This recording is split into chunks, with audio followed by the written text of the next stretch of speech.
Philosophy, in my personal opinion, is the major determining factor in how your life works out. Philosophy, the major determining factor in how your life works out. Philosophy. To form our philosophy, you got to think. You got to use your mind. You got to process ideas.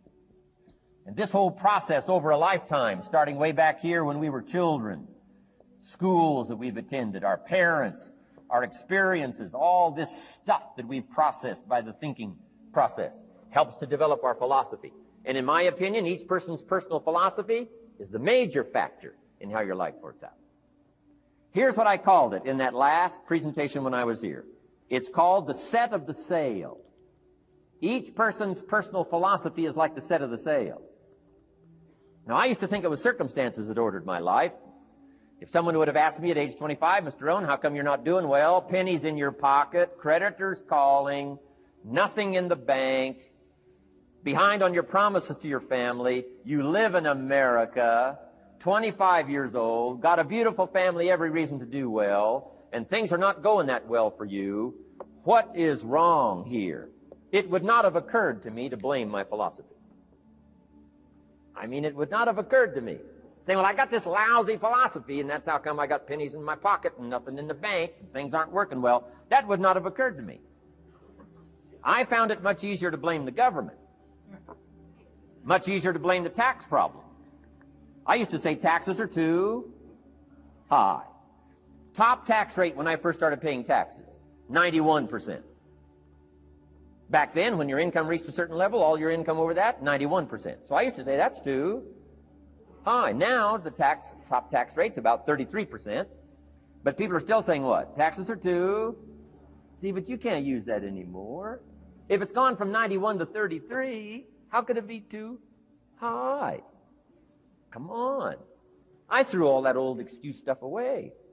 I used to blame the traffic, the weather, used to blame circumstances, right? People say I'm too tall, I'm too short, I'm too old. I was raised in obscurity, raised on a farm, parents of modest means, all the stuff. If you were to ask me, how come you find yourself here, Mr. Rohn, age 25, living in America, land of abundance and opportunity, pennies, zero in the bank, not doing well, creditors calling, it would not have occurred to me to blame my philosophy. I found it easier to blame the company policy. I used to say, if this is all they pay, how do they expect you to do well?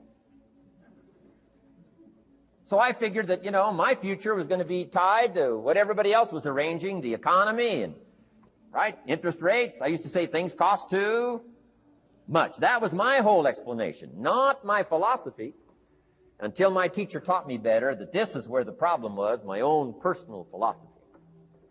Here's what's exciting about each person's personal philosophy. That's what makes us different than dogs and animals and birds and cats and spiders and alligators. That's what makes us different than all other life forms. The ability to think, the ability to use your mind, the ability to process ideas, and not just operate by instinct. In the winter, I'm telling you, the goose can only fly south. What if south doesn't look too good? Tough luck. It can only fly south. But see, human beings are not like a goose, can only fly south. I mean, you can turn around, go north, you can go east, you can go west, you can order the entire process of your own life. And we do that by the way we think. We do that by exercising our mind. We do that by processing ideas and come up with a better philosophy, a better strategy for our life, goals for the future, okay? Plans to achieve those goals. All this comes from developing our philosophy. Philosophy helps us to process what's available. Well, when we get here, we got seed, and we got soil, and we got some rain, and we've got some what? Sunshine, and we've got some seasons, and what? The miracle of life. Now, the key is, what do you do with all this stuff? How do you turn all this stuff that's available here into equity and promise and lifestyle and dreams and future possibilities? All of this that's possible now with human beings, how do you take all this stuff and turn it into this equities and values? Well, it starts with philosophy. What is the seed? What is the soil? What is the sunshine? What is the rain? Is it possible to take some of each of all the stuff that's available and turn it into food and turn it into value and turn it into nourishment, turn it into something spectacular and unique that no other life form can do? And the answer is yes. But you cannot deal with all this stuff and what to do with it unless you start refining your philosophy. Think, use your mind, come up with ideas, and strengthen your philosophy. So the seed and the soil and the rain and the sunshine, this is called, the economy and the banks and the money and the schools and everything that's available out there, processing information, what to do with all that, and turn it into equity and value. That is the major challenge of life, my personal opinion. So each person's personal philosophy now is going to determine what you're going to do with seed and soil and sunshine and rain, miracle, the change of seasons. That's it. My personal opinion. Each person's personal philosophy is like the set of the sail. That's what this seminar is for today. Help you to trim a better sail.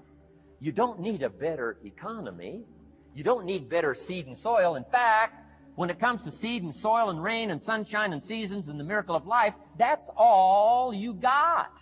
Now, what if you blame this stuff? Then you're blaming all you got.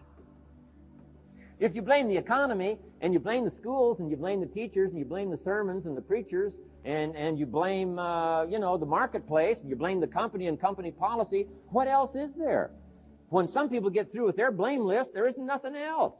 That's all there is. And if you blame the only thing you've got to work with, I'm telling you, it's called mistake colossal. In not understanding that that's all you've got to work with. And if this is all you've got to work with, then you don't change the seed, and you don't change the soil, and you don't change the rain, and you don't change the sunshine, you don't change the seasons. Right? Guy says, I'll take 3 springs, 4 summers, 9 falls, no winters. No, you can't fool with this stuff. You got to take it like it comes. Then what do you change to make your life work well? You got to start with your philosophy. Guess what I had to do at age 25 in order to change my own future? I had to change my mind. I had to change my thinking. I had to change my philosophy. I was messed up on what was causing my problem. And once I got that straightened out, that all the stuff I blamed, the government and taxes and the marketplace and the economy and things cost too much, negative relatives, cynical neighbors, once I got rid of that and started going for where the real problem was, which was me, I'm telling you, my life exploded into change. My bank account changed immediately. My income changed immediately. My whole life took on a whole new look and color immediately.